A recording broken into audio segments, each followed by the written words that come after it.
A Christmas Carol for the American Ear, narrated by Douglas Parent.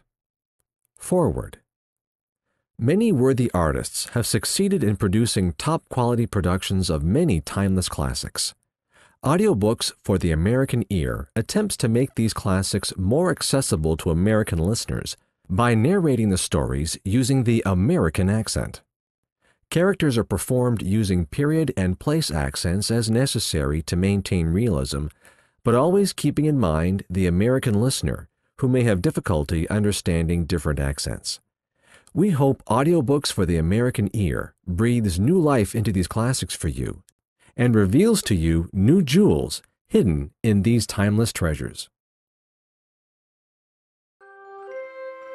A Christmas Carol in Prose, being A Ghost Story of Christmas, by Charles Dickens.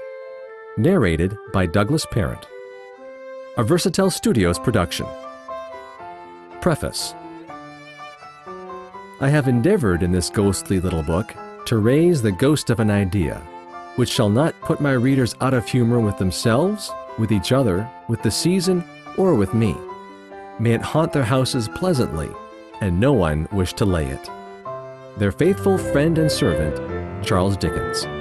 December 1843. Stave 1. Marley's Ghost. Marley was dead, to begin with. There is no doubt whatever about that. The register of his burial was signed by the clergyman, the clerk, the undertaker, and the chief mourner. Scrooge signed it, and Scrooge's name was good upon change for anything he chose to put his hand to. Old Marley was as dead as a doornail. Mind, I don't mean to say that I know, of my own knowledge, what there is particularly dead about a doornail. I might have been inclined myself to regard a coffin nail as the deadest piece of ironmongery in the trade. But the wisdom of our ancestors is in the simile, and my unhallowed hands shall not disturb it, or the country's done for. You will therefore permit me to repeat emphatically that Marley was as dead as a doornail. Scrooge knew he was dead? Of course he did. How could it be otherwise? Scrooge and he were partners for I don't know how many years. Scrooge was his sole executor, his sole administrator, his sole assign, his sole residuary legatee, his sole friend, and sole mourner. And even Scrooge was not so dreadfully cut up by the sad event, but that he was an excellent man of business on the very day of the funeral, and solemnized it with an undoubted bargain. The mention of Marley's funeral brings me back to the point I started from. There is no doubt that Marley was dead. This must be distinctly understood, or nothing wonderful can come of the story I'm going to relate. If we were not perfectly convinced that Hamlet's father died before the play began, there would be nothing more remarkable in his taking a stroll at night, in an easterly wind, upon his own ramparts, than there would be in any other middle-aged gentleman rashly turning out after dark in a breezy spot, say St. Paul's churchyard, for instance, literally to astonish his son's weak mind. Scrooge never painted out old Marley's name. There it stood years afterward above the warehouse door, Scrooge and Marley. The firm was known as Scrooge and Marley. Sometimes people new to the business called Scrooge Scrooge, and sometimes Marley, but he answered to both names. It was all the same to him. Oh, but he was a tight-fisted hand at the grindstone, Scrooge. A squeezing, wrenching, grasping, scraping, clutching, covetous old sinner, hard and sharp as flint, from which no steel had ever struck out generous fire, secret and self-contained and solitary as an oyster. The cold within him froze his old features, nipped his pointed nose, shriveled his cheek, stiffened his gait, made his eyes red, his thin lips blue, and spoke out shrewdly in his grating voice. A frosty rime was on his head, and on his eyebrows, and his wiry chin. He carried his own low temperature always about with him. He iced his office in the dog days, and didn't thaw it 1 degree at Christmas. External heat and cold had little influence on Scrooge. No warmth could warm him, no wintry weather chill him, no wind that blew was bitterer than he, No falling snow was more intent upon its purpose, no pelting rain less open to entreaty. Foul weather didn't know where to have him. The heaviest rain and snow and hail and sleet could boast of the advantage over him in only one respect. They often came down handsomely, and Scrooge never did. Nobody ever stopped him in the street to say with gladsome looks, "My dear Scrooge, how are you? When will you come to see me?" No beggars implored him to bestow a trifle. No children asked him what it was o'clock.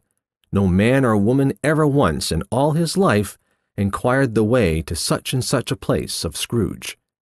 Even the blind men's dogs appeared to know him, and when they saw him coming on, would tug their owners into doorways and up courts, and then would wag their tails as though to say, "No eye at all is better than an evil eye, dark master."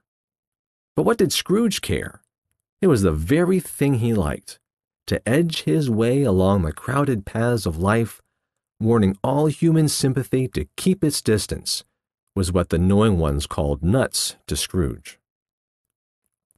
Once upon a time, of all the good days in the year, on Christmas Eve, old Scrooge sat busy in his counting-house. It was cold, bleak, biting weather, foggy withal, and he could hear the people in the court outside go wheezing up and down, beating their hands upon their breasts and stamping their feet upon the pavement stones to warm them. The city clocks had only just gone 3, but it was quite dark already. It had not been light all day, and candles were flaring in the windows of the neighboring offices, like ruddy smears upon the palpable brown air. The fog came pouring in at every chink and keyhole and was so dense without that although the court was of the narrowest, the houses opposite were mere phantoms. To see the dingy cloud come drooping down, obscuring everything, one might have thought that nature lived hard by and was brewing on a large scale. The door of Scrooge's counting-house was open, that he might keep his eye upon his clerk, who, in a dismal little cell beyond, a sort of tank, was copying letters. Scrooge had a very small fire, but the clerk's fire was so very much smaller that it looked like one coal. But he couldn't replenish it, for Scrooge kept the coal box in his own room, and so surely as the clerk came in with the shovel, the master predicted that it would be necessary for them to part. Wherefore the clerk put on his white comforter and tried to warm himself at the candle, in which effort, not being a man of a very strong imagination, he failed. "A Merry Christmas, Uncle! God save you!" cried a cheerful voice. It was the voice of Scrooge's nephew, who came upon him so quickly that this was the first intimation he had of his approach. "Bah!" said Scrooge. "Humbug!" He had so heated himself with rapid walking in the fog and frost, this nephew of Scrooge's, that he was all in a glow. His face was ruddy and handsome, his eyes sparkled, and his breath smoked again. "Christmas a humbug, Uncle," said Scrooge's nephew. "You don't mean that, I'm sure." "I do," said Scrooge. "Merry Christmas. What right have you to be merry? What reason have you to be merry? You're poor enough." "Come then," returned the nephew gaily. "What right have you to be dismal? What reason have you to be morose? You're rich enough." Scrooge, having no better answer ready on the spur of the moment, said, "Bah!" again, and followed it up with, "Humbug." "Don't be cross, Uncle," said the nephew. "What else can I be," returned the uncle, "when I live in a world of fools as this? Merry Christmas! Out upon Merry Christmas! What's Christmas time to you but a time for paying bills without money? A time for finding yourself a year older, and not an hour richer? A time for balancing your books and having every item in them through a round dozen of months presented dead against you?" "If I could work my will," said Scrooge indignantly, "every idiot who goes about with Merry Christmas on his lips should be boiled with his own pudding and buried with a stake of holly through his hat. He should." "Uncle," pleaded the nephew. "Nephew," returned the uncle sternly, "keep Christmas in your own way and let me keep it in mine." "Keep it?" repeated Scrooge's nephew. "But you don't keep it." "Let me leave it alone then," said Scrooge. "Much good it may do you. Much good it has ever done you." Well, there are many things from which I might have derived good, but which I have not profited, I dare say, returned the nephew. Christmas among the rest. But I'm sure I've always thought of Christmas time, when it has come round, apart from the veneration due its sacred name and origin, if anything belonging to it can be apart from that, as a good time, a kind, forgiving, charitable, pleasant time. The only time I know of, in the long calendar of the year, when men and women seem by one consent to open their shut-up hearts freely, and to think of people below them as if they really were fellow passengers to the grave, and not another race of creatures bound on other journeys. And therefore, uncle, though it has never put a scrap of gold or silver in my pocket, I believe that it has done me good, and will do me good, and I say God bless it. The clerk in the tank involuntarily applauded. Becoming immediately sensible of the impropriety, he poked the fire, and extinguished the last frail spark forever. "Let me hear another sound from you," said Scrooge, "and you'll keep your Christmas by losing your situation." "You're quite a powerful speaker, sir," he added, turning to his nephew. "I wonder you don't go into Parliament." "Don't be angry, uncle. Come, dine with us tomorrow." Scrooge said that he would see him. Yes, indeed he did. He went the whole length of the expression, and said that he would see him in that extremity first. "But why?" cried Scrooge's nephew. "Why?" "Why did you get married?" said Scrooge. "Because I fell in love." "Because you fell in love," growled Scrooge, as if that were the only one thing in the world more ridiculous than a Merry Christmas. "Good afternoon." "Nay, uncle, but you never came to see me before that happened. Why give it as a reason for not coming now?" "Good afternoon," said Scrooge. "I want nothing from you. I ask nothing of you. Why cannot we be friends?" "Good afternoon," said Scrooge. "I am sorry with all my heart to find you so resolute. We have never had any quarrel, to which I have been a party. But I've made the trial in homage to Christmas, and I'll keep my Christmas humour to the last.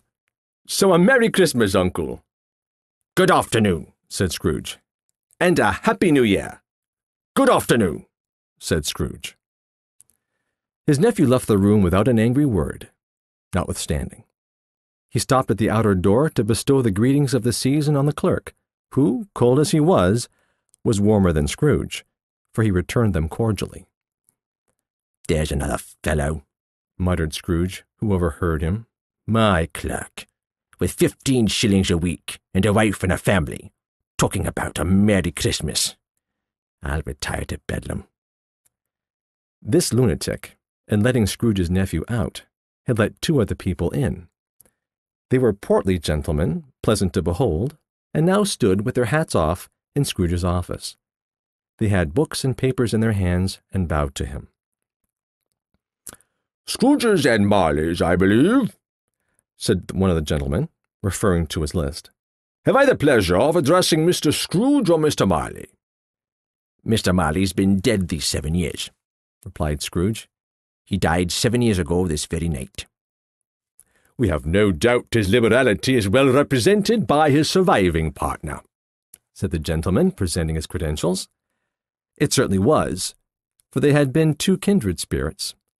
At the ominous word liberality, Scrooge frowned, shook his head, and handed the credentials back. "At this festive season of the year, Mr. Scrooge," said the gentleman, taking up a pen, "it is more than usually desirable that we should make some slight provision for the poor and destitute, who suffer greatly at this present time. Many thousands are in want of common necessaries. Hundreds of thousands are in want of common comforts, sir." "Are there no prisons?" asked Scrooge. "Plenty of prisons," said the gentleman, laying down the pen again. "And the union workhouses?" demanded Scrooge. "Are they still in operation?" "They are still," returned the gentleman. "I wish they could say they were not." "The treadmill and the polar are in full vigour, then?" said Scrooge. "Both very busy, sir." "Oh, I was afraid from what you had said at first that something had occurred to stop them in their useful course," said Scrooge. "I'm very glad to hear it." "Under the impression that they scarcely furnish Christian cheer of mind or body to the multitude," returned the gentleman, "a few of us are endeavouring to raise a fund to buy the poor some meat and drink and means of warmth. We choose this time because it is a time of all others when want is keenly felt and abundance rejoices. What shall I put you down for?" "Nothing," Scrooge replied. You wish to be anonymous?" "I wish to be left alone," said Scrooge. "Since you ask me what I wish, gentlemen, that is my answer. I don't make myself merry at Christmas, and I can't afford to make idle people merry. I help support the establishments I've mentioned. They cost enough, and those who are belly off must go there." "Many can't go there, and many would rather die." "If they would rather die," said Scrooge, "they'd better do it, and decrease the surplus population. Besides, excuse me, I don't know that." "But you might know it," observed the gentleman. "It's not my business," Scrooge returned. "It's enough for a man to understand his own business, and not to interfere with other people's. Mine occupies me constantly. Good afternoon, gentlemen." Seeing clearly that it would be useless to pursue their point, the gentleman withdrew. Scrooge resumed his labors with an improved opinion of himself, and in a more facetious temper than was usual with him. Meanwhile, the fog and darkness thickened so that people ran about with flaring links, proffering their services to go before horses and carriages and conduct them on their way. The ancient tower of a church, whose gruff old bell was always peeping slyly down at Scrooge out of a Gothic window in the wall, became invisible and struck the hours and quarters in the clouds with tremulous vibrations afterwards, as if its teeth were chattering in its frozen head up there. The cold became intense. In the main street, at the corner of the court, some laborers were repairing the gas pipes and had lighted a great fire in a brazier, round which a party of ragged men and boys were gathered, warming their hands and winking their eyes before the blaze in rapture. The water plug being left in solitude, its overflowings suddenly congealed and turned to misanthropic ice. The brightness of the shops, where holly sprigs and berries crackled in the lamp-peat of the windows, made pale faces ruddy as they passed. Poulterers' and grocers' trades became a splendid joke, a glorious pageant with which it was next to impossible to believe that such dull principles as bargain and sale had anything to do.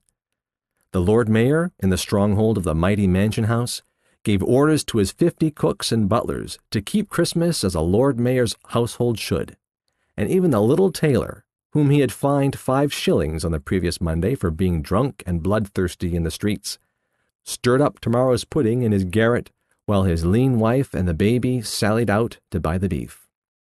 Foggier yet, and colder, piercing, searching, biting cold. If the good St. Dunstan had but nipped the evil spirit's nose with a touch of such weather as that, instead of using his familiar weapons, then indeed he would have been roared to lusty purpose. The owner of one scant young nose, gnawed and mumbled by the hungry cold as bones are gnawed by dogs, stooped down at Scrooge's keyhole to regale him with a Christmas carol. But at the first sound of "God bless you, merry gentlemen, may nothing you dismay," Scrooge seized the ruler with such energy of action that the singer fled in terror, leaving the keyhole to the fog and even more congenial frost. At length, the hour of shutting up the counting-house arrived. With an ill will, Scrooge dismounted from his stool and tacitly admitted the fact to the expectant clerk in the tank, who instantly snuffed his candle out and put on his hat. "You'll want all day tomorrow, I suppose," said Scrooge. "If quite convenient, sir." "It's not convenient," said Scrooge, "and it's not fair. If I was to stop half a crown for you, you'd think yourself ill-used, I'll be bound." The clerk smiled faintly. "And yet," said Scrooge, "you don't think me ill-used when I pay a day's wages for no work." The clerk observed that it was only once a year. "A poor excuse for picking a man's pocket every 25th of December," said Scrooge, buttoning his greatcoat to the chin. "But I suppose you must have the whole day. Be here all the earlier the next morning." The clerk promised that he would, and Scrooge walked out with a growl. The office was closed in a twinkling, and the clerk, with the long ends of his white comforter dangling below his waist, for he boasted no greatcoat, went down a slide on Cornhill at the end of a lane of boys 20 times in honor of its being Christmas Eve, and then ran home to Camden Town as hard as he could pelt to play at blindman's buff. Scrooge took his melancholy dinner in his usual melancholy tavern, and having read all the newspapers and beguiled the rest of the evening with his banker's book, went home to bed. He lived in chambers which had once belonged to his deceased partner. They were a gloomy suite of rooms in a lowering pile of building up a yard, where it had so little business to be that one could scarcely help fancying it must have run there when it was a young house, playing at hide-and-seek with other houses, and forgotten the way out again. It was old enough now, and dreary enough, for nobody lived in it but Scrooge, the other rooms being all let out as offices. The yard was so dark that even Scrooge, who knew its every stone, was fain to grope with his hands. The fog and frost so hung about the black old gateway of the house that it seemed as if the genius of the weather sat in mournful meditation on the threshold.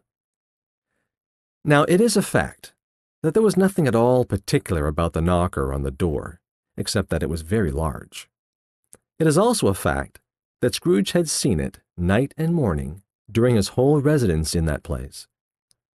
Also, that Scrooge had as little of what is called fancy about him as any man in the city of London, even including, which is a bold word, the corporation, alderman, and livery. Let it also be borne in mind that Scrooge had not bestowed one thought on Marley since his last mention of his 7 years dead partner that afternoon.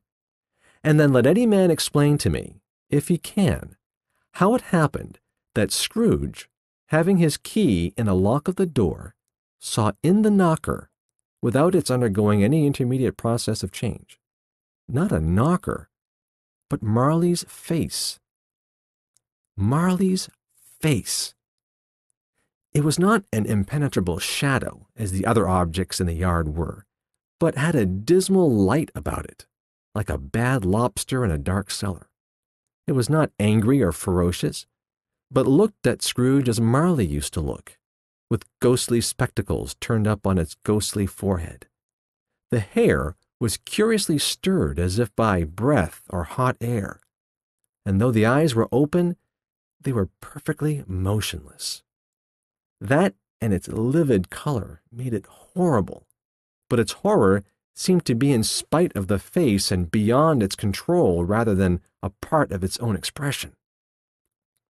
As Scrooge looked fixedly at this phenomenon, it was a knocker again.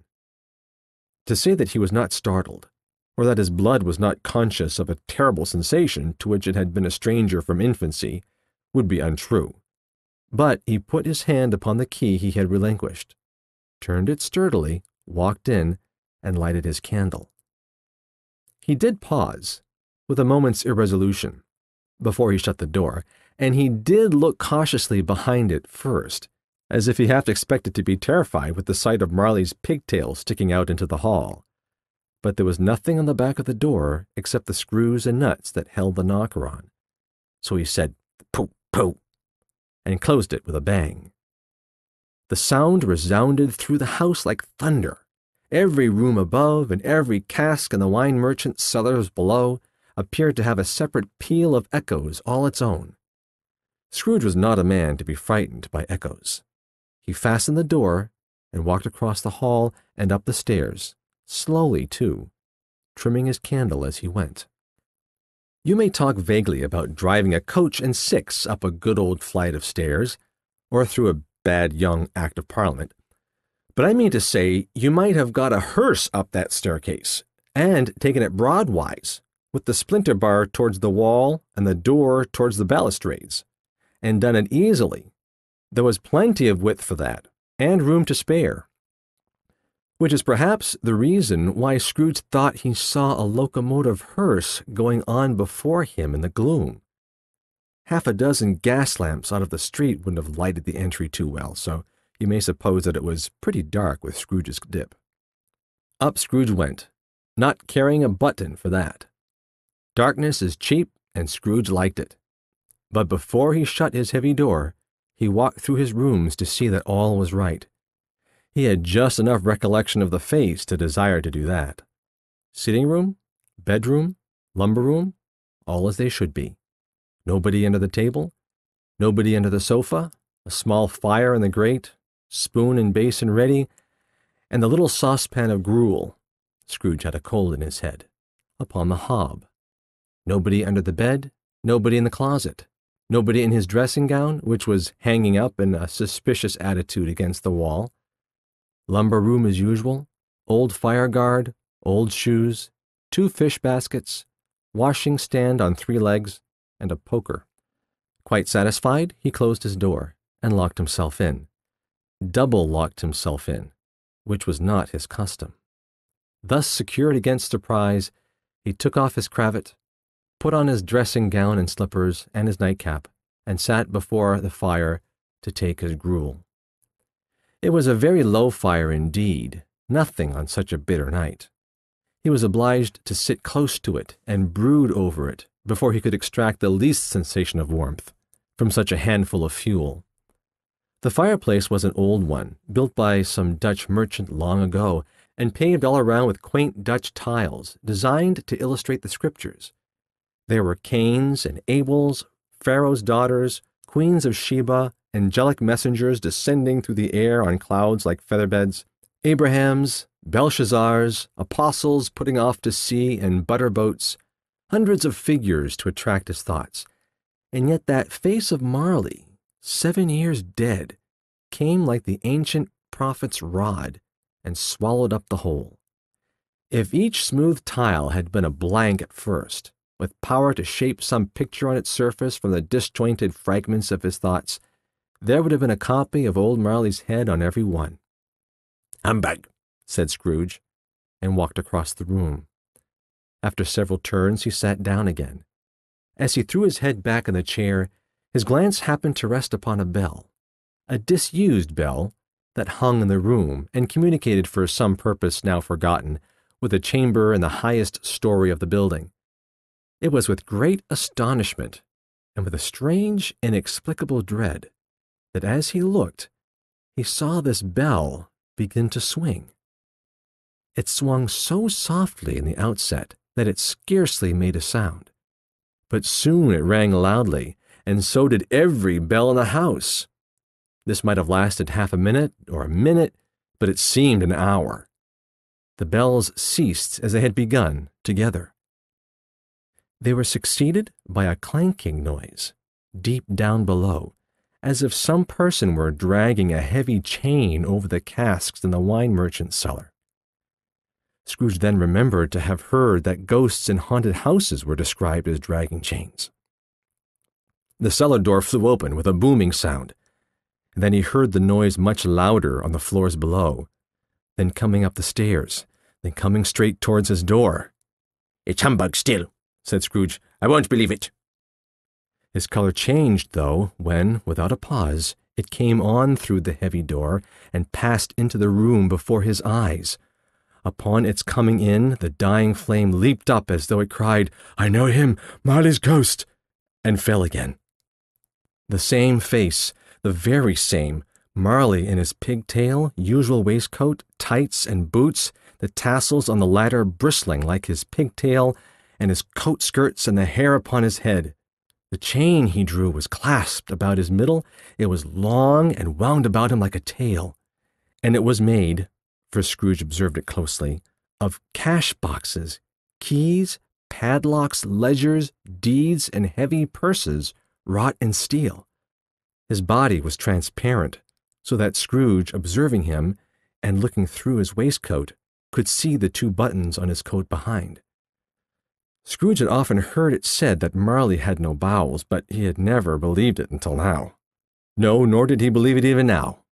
though he looked the phantom through and through and saw it standing before him, though he felt the chilling influence of his death-cold eyes, and marked the very texture of the folded kerchief bound about its head and chin, which wrapper he had not observed before, he was still incredulous and fought against his senses. "How now?" said Scrooge, caustic and cold as ever. "What do you want with me?" "Much." Marley's voice, no doubt about it. "Who are you?" "Ask me who I was." "Who were you, then?" said Scrooge, raising his voice. "You're particular for a shade." He's going to say, to a shade, but substituted this as more appropriate. "In life, I was your partner, Jacob Marley." Can you sit down?" asked Scrooge, looking doubtfully at him. "I can." "Do it, then." Scrooge asked the question because he didn't know whether a ghost so transparent might find himself in a condition to take a chair, and felt that in the event of its being impossible, it might involve the necessity of an embarrassing explanation. But the ghost sat down on the opposite side of the fireplace, as if he were quite used to it. "You don't believe in me," observed the ghost. "I don't," said Scrooge. "What evidence would you have of my reality beyond that of your senses?" "I don't know," said Scrooge. "Why do you doubt your senses?" "Because," said Scrooge, "a little thing affects them. A slight disorder of the stomach makes them cheat. You may be an undigested bit of beef, a blot of mustard, a crumb of cheese, a fragment of an underdone potato. There's more gravy than of grave about you, whatever you are." Scrooge was not much in the habit of cracking jokes, nor did he feel, in his heart, by any means waggish then. The truth is that he tried to be smart as a means of distracting his own attention and keeping down his terror, for the spectre's voice disturbed the very marrow of his bones. To sit, staring at those fixed glazed eyes, in silence for a moment, would play, Scrooge felt, the very deuce with him. There was something very awful, too, in the spectre's being provided with an infernal atmosphere of its own. Scrooge could not feel it himself, but this was clearly the case. For though the ghost sat perfectly motionless, its hair and skirts and tassels were still agitated as by the hot vapor from an oven. "You see this toothpick?" said Scrooge, returning quickly to the charge, for the reason just assigned, and wishing, though it were only for a second, to divert the vision's stony gaze from himself. "I do," replied the ghost. "You're not looking at it," said Scrooge. "But I see it," said the ghost. "Notwithstanding." "Well," returned Scrooge, "I have but to swallow this, and be for the rest of my days persecuted by a legion of goblins, all of my own creation. Humbug, I tell you, humbug!" At this the spirit raised a frightful cry, and shook its chain with such a dismal and appalling noise that Scrooge held on tight to his chair to save himself from falling in a swoon. But how much greater was his horror when the phantom, taking off the bandage round its head, as if it were too warm to wear indoors, its lower jaw dropped down upon its breast. Scrooge fell to his knees and clasped his hands before his face. "Mercy!" he said. "Dreadful aberration! Why do you trouble me?" "Man of the worldly mind," replied the ghost, "do you believe in me or not?" "I do," said Scrooge. "I must. But why do spirits walk the earth? And why do they come to me?" "It is required of every man," the ghost returned, "that the spirit within him should walk abroad among his fellow men, and travel far and wide. And if that spirit does not go forth in life, it is condemned to do so after death. It is doomed to wander through the world. Oh, woe is me! And witness what it cannot share, but might have shared on earth, and turned to happiness." Again the spectre raised a cry, and shook its chain, and wrung its shadowy hands. "You are fettered," said Scrooge, trembling. Tell me why. I wear the chain I forged in life, replied the ghost. I made it, link by link and yard by yard. I girded it on of my own free will, and of my own free will I wore it. Is its pattern strange to you? Scrooge trembled more and more. Or would you know, pursued the ghost, the weight and length of the strong coil you bear yourself? It was as full and as heavy and as long as this 7 Christmas Eves ago. You have labored on it since. It is a ponderous chain. Scrooge glanced about him on the floor, in the expectation of finding himself surrounded by some 50 or 60 fathoms of iron cable, but he could see nothing. Jacob, he said imploringly. Oh, Jacob Marley, tell me more. Speak comfort to me, Jacob. I have none to give, the ghost replied. It comes from other regions, Ebenezer Scrooge, and is conveyed by other ministers to other kinds of men. Nor can I tell you what I would. A very little more is all permitted to me. I cannot rest. I cannot stay. I cannot linger anywhere. My spirit never walked beyond our counting house. Mark me. In life, my spirit never roved beyond the narrow limits of our money-changing hall, and weary journeys lie before me. It was a habit with Scrooge, whenever he became thoughtful, to put his hands in his breeches pockets. Pondering on what the ghost had said, he did so now, but without lifting up his eyes or getting off his knees. You must have been very slow about it, Jacob, Scrooge observed in a very businesslike manner, though with humility and deference. Slow? The ghost repeated. 7 years dead, mused Scrooge. And traveling all the time. The whole time, said the ghost. No rest, no peace, incessant torture of remorse. You travel fast? said Scrooge. On the wings of the wind, replied the ghost. You might have gotten over a great quantity of ground in 7 years, said Scrooge. The ghost, on hearing this, set up another cry and clanked its chain so hideously in the dead silence of the night that the ward would have been justified in indicting it for a nuisance. Oh, captive, bound and double-ironed, cried the phantom, not to know that ages of incessant labor by immortal creatures, for this earth must pass into eternity before the good of which it is susceptible is all developed. Not to know that any Christian spirit working kindly in its little sphere, whatever it may be, will find its mortal life too short for its vast means of usefulness. Not to know that no space of regret can make amends for one life's opportunity misused. Yet such was I. Oh, such was I. But you were always a good man of business, Jacob, faltered Scrooge, who now began to apply this to himself. Business! cried the ghost, wringing his hands again. Mankind was my business. The common welfare was my business. Charity, mercy, forbearance, and benevolence were all my business. The dealings of my trade were but a drop of water in the comprehensive ocean of my business. It held up its chain at arm's length, as if that were the cause of all its unavailing grief, and flung it heavily upon the ground again. At this time of the rolling year, the spectre said, I suffer most.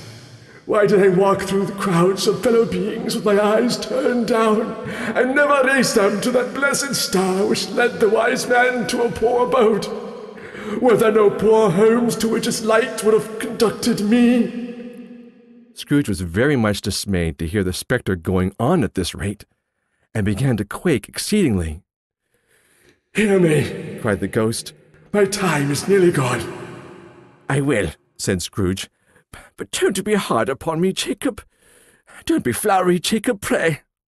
How is it that I appear before you in a shape that you can see, I may not tell? I have sat invisible beside you many and many a day. It was not an agreeable idea. Scrooge shivered and wiped the perspiration from his brow.